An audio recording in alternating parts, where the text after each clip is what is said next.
ప్రభుత్వ ఉద్యోగులపై అందులోనూ టీచర్లపై మరి ఇంత కక్ష గడతారా? ముఖ్యమంత్రి చంద్రబాబు అంటూ కూడా ట్వీట్ చేశారు మాజీ ముఖ్యమంత్రి వైసీపీ అధినేత జగన్మోహన్ రెడ్డి. ఇక మొదటి రోజు వైఎస్ఆర్ కడప, అదేవిధంగా రెండో రోజు అనంతపురం, ఇక సత్యసాయి జిల్లాలకు చెందినటువంటి 5 ఉపాధ్యాయ సంఘాల టీచర్లను ఎందుకు సస్పెండ్ చేశారు? వారు ఏం నేరం చేశారు? వారు ఉద్యోగంలో చేరే నాటికి లేనటువంటి టెట్ ఇప్పుడు ఇన్ని సంవత్సరాల తర్వాత రాయాలి అన్నటువంటి టెట్ నిబంధనల వల్ల లక్షల మందికి పైగా సీనియర్ టీచర్లు ఇబ్బందులు పడుతున్నారు. ఆ నిబంధనల నుంచి తమను మినహాయించాలని కోరుతూ వారికి మద్దతు ఇస్తున్నటువంటి ఎంపీలతో కలిసి కేంద్ర ప్రభుత్వానికి వినతి పత్రం ఇవ్వడమే నేరమా అంటూ కూడా ఆయన ట్వీట్ చేశారు. చంద్రబాబు గారు, అసలు ఈ టెట్ నిబంధనలు తొలగించాలని కేంద్రాన్ని కోరాల్సింది మీరు కాదా? ఎన్డీఏలో భాగస్వామిగా ఉన్నటువంటి మీరు అసెంబ్లీలో తీర్మానం చేసి కేంద్రం పైన ఒత్తిడి ఎందుకు తీసుకురావడం లేదంటూ కూడా ఆయన ప్రశ్నించారు.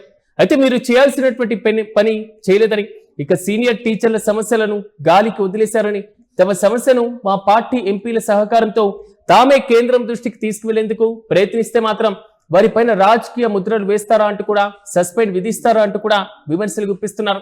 మీరు చేయలేని పని వారు చేయడానికి ప్రయత్నించడమే తప్ప అంటూ కూడా క్వశ్చన్ చేశారు.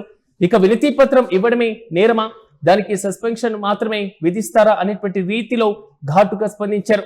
అంటే ఒక్క సమస్యను పరిష్కరించాల్సింది ప్రభుత్వం, అదే సమస్యను రాజకీయ కోణంలో చూసి టీచర్లకు రాజకీయాలను అంటగట్టడం దారుణమని, మరి ఇంతగా దిగజారి వ్యవహరిస్తారా అంటూ కూడా ఘాటుగా స్పందించారు వైసీపీ అధినేత.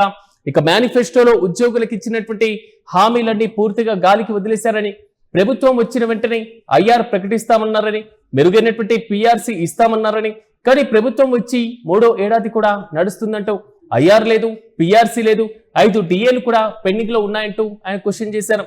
ఇక సిపిఎస్, ఓపీఎస్ ను పునర్సమీక్షిస్తామంటూ ఉద్యోగులకు ఆశ చూపారని, చివరకు సిపిఎస్ కు ప్రత్యామ్నాయంగా మేం ప్రకటించినటువంటి జిపిఎస్ ను కూడా అమలు చేయకుండా ఉద్యోగులకు పూర్తి స్థాయిలో కీలకమైనటువంటి నరకం చూపిస్తున్నారంటూ కూడా ఘాటుగా స్పందించారు. ఇక ఉద్యోగులకు ఇవ్వాల్సినటువంటి పిఆర్సీ బకాయిలు, పెండింగ్ డిఏలు, ఇదేవిధంగా GPF, medical reimbursement, retirement benefits, surrendering సంబంధించినటువంటి లీవ్స్ లేదా ఎన్కాష్మెంట్ లీవ్లు, ఇలా దాదాపు 35,000 నుంచి 40,000 కోట్ల బకాయిలు పెట్టారు. తమకు న్యాయంగా రావాల్సినటువంటి డబ్బుల కోసం ఉద్యోగులు ఎదురు చూస్తుంటే ఒక్క పైసా కూడా ఇవ్వరు, కానీ వారికి సస్పెన్షన్లు బహుమానంగా ఇస్తున్నారు. ఇదేనా ఉద్యోగుల పట్ల మీ గౌరవం? ఇదేనా టీచర్ల పట్ల మీ బాధ్యత అంటూ కూడా అని ట్వీట్ చేశారు. అధికారం ఉందనేటువంటి అహంకారంతో, నియంతృత్వం విధానాలతో మీరు చెలరేగిపోతున్నటువంటి తీరును ప్రజలు గమనిస్తున్నారు. చంద్రబాబు గారు, చివరకు మీ నీడను కూడా మీరు భరించలేని స్థాయికి వెళ్లిపోతారంటూ స్పందించారు. వెంటనే ఆ 5 టీచర్ల పైన విధించిన సస్పెన్షన్ ను ఎత్తివేయండి, వారికి క్షమాపణ చెప్పి చేసినటువంటి తప్పును సరిదిద్దుకోండి, లేకపోతే ఈ అంశాన్ని అత్యంత సీరియస్ గా తీసుకుంటాం. ఈ న్యాయపరమైనటువంటి సవాళ్లను పూర్తి స్థాయిలో కీలకంగా టీచర్లను భాగస్వామ్యంతో టీచర్లకు న్యాయపరమైనటువంటి పూర్తిగా అండగా నిలుస్తాం, వారికి భరోసా ఇస్తాం.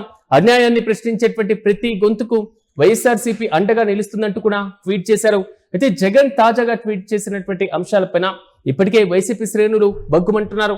పూర్తి స్థాయిలో ముఖ్యమంత్రి చంద్రబాబు నేతృత్వంలో ఉన్నటువంటి కూటమి ప్రభుత్వం టీచర్లను సస్పెండ్ చేస్తున్నటువంటి విధానం పైన కేంద్ర విద్యాశాఖ మంత్రి ప్రహ్లాద్ జోషిని కలవడమే వారు చేసినటువంటి నేరమా, రాజకీయ దురుద్దేశంతోనే ఈ విధమైనటువంటి సస్పెన్షన్ కు పాల్పడ్డారంటూ కూడా ఘాటుగా స్పందిస్తున్నారు. చూడాలి, తాజాగా మాజీ ముఖ్యమంత్రి వైసీపీ అధినేత కూడా దీనిపైన స్పందించినటువంటి తీరు తర్వాత కూటమి పెద్దలు ఏ విధంగా వివరణ ఇవ్వబోతున్నారు?